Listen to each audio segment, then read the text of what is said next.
Hello, it's Eve. Welcome back to my channel.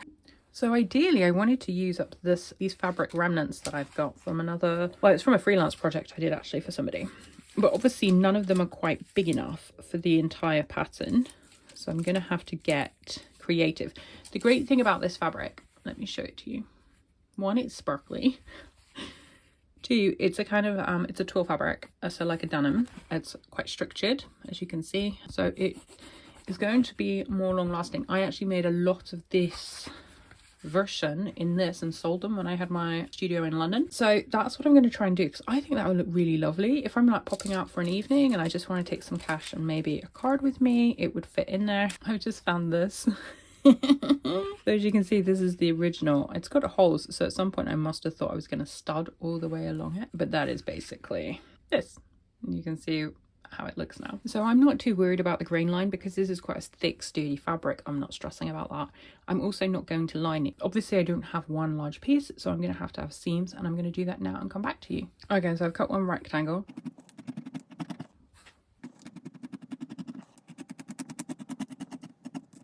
I'm sure that I've just blunted my blade. It's so encrusted. It's like, can you see that? It's just trashing my doodle. What's it? So we have the top, the back.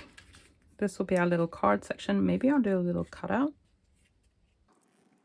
Oh my gosh.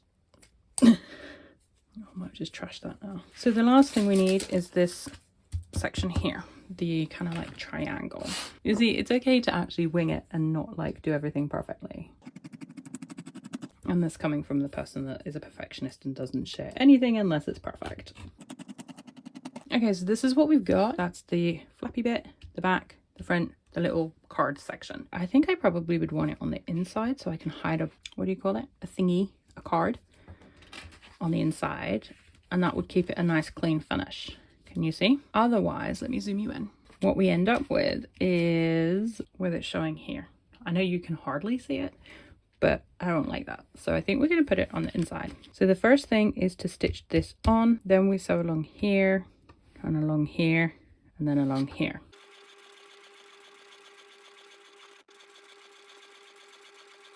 My needle has sequins attached to it. So I don't know if you can see, but the top thread is actually a lot thicker. It's the top stitching thread, and then I've just used a regular thread on the underside. That is because I don't want the stitching to show up on the right side. Can you see? Like, we can see that there is stitching here, but that's just where I haven't tidied it up yet. I'll pull that through to the right side, and then you won't really see it from the right side.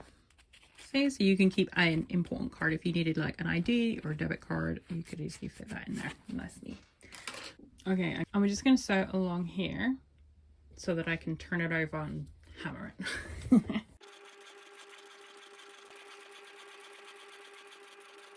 So we can see that now, and you can see it's really hard to get a good seam on that because not a good seam. What's the word? Turning it through, because of how encrusted it is. Look, we can actually see through that. Can you see that? But it's fine because we're going to top stitch it as well. Hopefully my machine can handle 4 layers of top stitching. So now we need to connect these two. So again, I'm going to secure. I think I'm only going to sew, I don't think I left a full centimeter here. I think I ran out of space, so I'm only going to line it up with the edge of the presser foot. So this fabric I actually used to make a jacket for a client, which had fringing as well, and you can imagine how tricky it was to actually turn this through once it had been sewn around the armhole and stuff. So we've got now, ta-da, you can see it starting to come together. So what I'm going to do is I'm actually going to get my hammer, and I'm just going to hammer this open so we've got like an open seam there.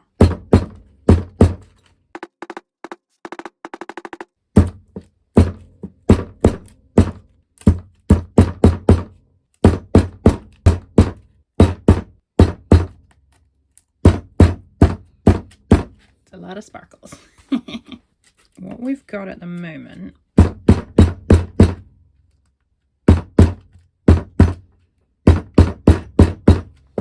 is a purse of sorts. This is too big. We might need to trim. Can you see how that is? I think I added too much seam allowance to this when I sewed it on. Making it up as we go, folks. Making it up as we go. Oh, we're gonna have to go the full centimeter because we need it to work. Now, this is obviously more complicated because I'm using like a heavily encrusted fabric. As you can see, I think what I'm going to do is I'm going to trim away one of these sections and then flip the other over, almost like a flat fell seam, and then top stitch it down so that we don't end up with the sequins rubbing across the actual notes, the money. So we'll trim that piece there, and I'm just winging it. This would work so much better if I could actually see what I'm doing, but the fabric's so dark. Can you see that? So I've trimmed away quite a bit. And then I'm just going to hammer that into place in lieu of pressing it.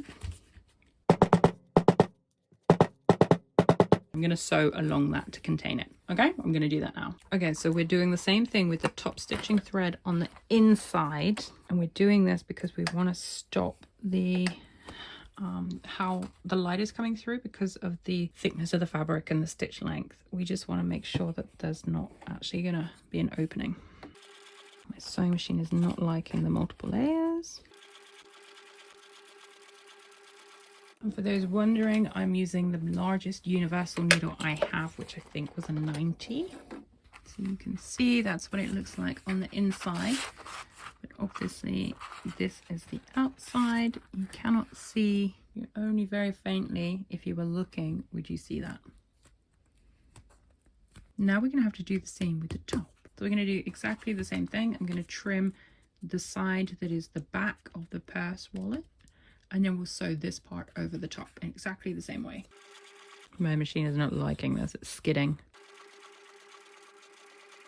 Which is fair enough. The last time I actually sewed this fabric was on my industrial machine. I had an industrial brother at my studio. You see that? There we have it. Isn't that just lovely? So then we need to think about fastening. If you're going to have a buttonhole, you probably should have done it before you attached this. If you're not going to have a buttonhole, you probably also should have still thought about that before you attach the card section. I was planning on having a stud, so I guess I kind of need to figure out decisions, people. How am I going to get in there? Because I want it about there. And that is right through the middle of my doodah what's it section. Let me see if I can... Oh, that won't actually work because that's where the card is going to sit. So if I put the stud in there, I might damage the card. Let me ponder that. So this was the plan. One of these small ones. I've got slightly chunkier ones as well. Let's have a look at what we think. The big one. The little one. I think it's going to have to be the big one. I think the little one gets lost amongst the sparkle. So we're going to need that. We're going to need... let me get my awl. I'm just going to suggest that you actually mark this in properly rather than wing it like I am. So that's going to be my hole. Can you see that? Go through far enough. I can't see. Can you see? A dent. Oh my goodness, what a lemon I am. Where's my hole? Okay.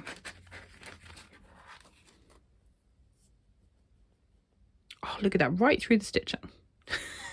Can you see that? Can you even see that? There you go, that angle. Sorry, folks. So basically, that's where I need my hole to be, right on the stitching. Is that going to allow me to put the card in? Yeah, it's fine. It still works, depending on how deep the stem is. If you have an awl, it may be that that's, depending on your fabric and what you're using, it may be enough. If not, I've got this great Draper Expert hole punch. I love it. I'm going to use the smallest number, which is the 2.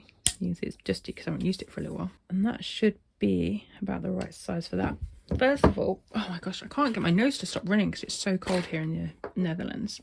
Because I'm going to have a hard time getting that with this, I should have done it before I sewed the seam. You know, this is me winging it. I'm trying to help you guys out, so you know, we're just going to go for it. Let's make sure I've got the right, what's this part called? The screw. So I'm going to push that through. Will it work? Or do I need to? Yeah, I'm going to have to punch a hole.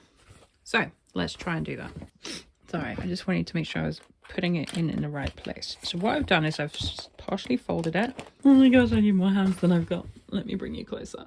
Do we think we can see where that hole is now? Okay, we're just going to go for it, okay? Yay, we have a hole. What we do is we put Yes, we did it. Push it through. Get your stud. If you're doing buttonholes, it's probably a lot easier. And then, where's my doodah what's it thing that does the doodah what's it thing? Okay, so I'm just tightening it until it won't tighten anymore. I do think this has messed up my possibility of inserting a card.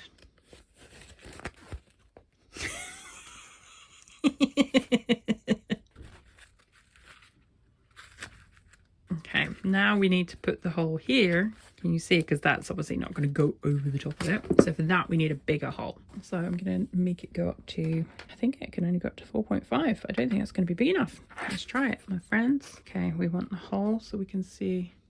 I don't know if you can see it. I can barely see it. I think it's there.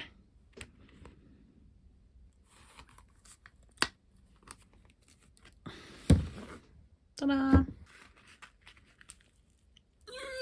Not gonna work. Okay, we're gonna make it a little bit bigger.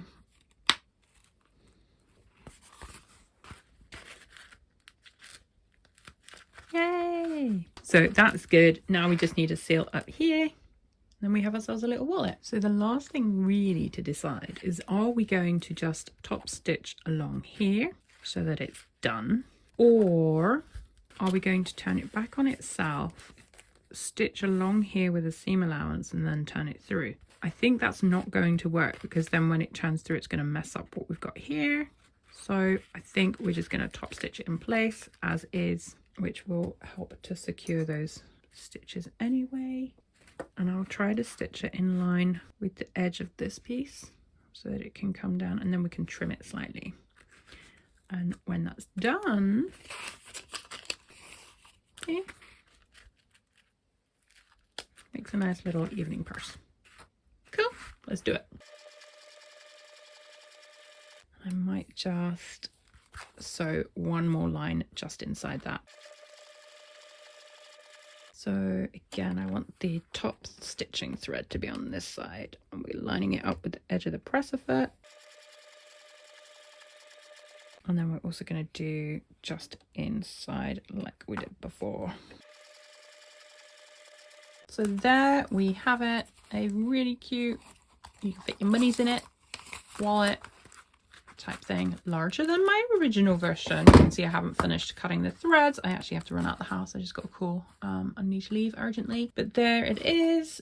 Lovely, cute. It's much bigger than the original. You know, this is great if you just want to take out a couple of notes in your cards, but this one has a little bit more sparkle, a little bit more structure, and you could make it in different ways. So there you have it. I hope you enjoyed that. Super easy project. If you don't mess up like me, make sure that if you're going to put a little section on for the card holder on the inside, maybe just do your buttonholing or your hole punch for your stud, depending on how you're going to fasten it. Do that first. Little tip. You could also like do it as a quilted purse instead of having like just one layer of like denim fabric that I used with crystals on it. Well, sequins. You could use a regular fabric, you could use faux leather or real leather, you could use two pieces of fabric, one is facing, one is lining. You could quilt them together and then stitch them around. There's so many things you can do, but the pattern is available on my website. I'll add the link below so you can go and grab it. It's super easy, like, and you could just like, it's a scrap busting project. You could use the scraps, so it's not going to cost you much more than what you've already got around the house. It's going to be a nice, simple, cost-effective gift, and if you use, like, that's so cool. Like, I know at least one of my friends is going to be like eyeing that up and wanting it, probably my niece too. It's just fabulous. I love it. So with that, don't forget to give the video a like. Thank you so much for watching. I will see you tomorrow for day 2 of the 12 days of Christmas. I wish I had some jingles or something. I should have thought about this, but no. Thank you for watching. See you tomorrow.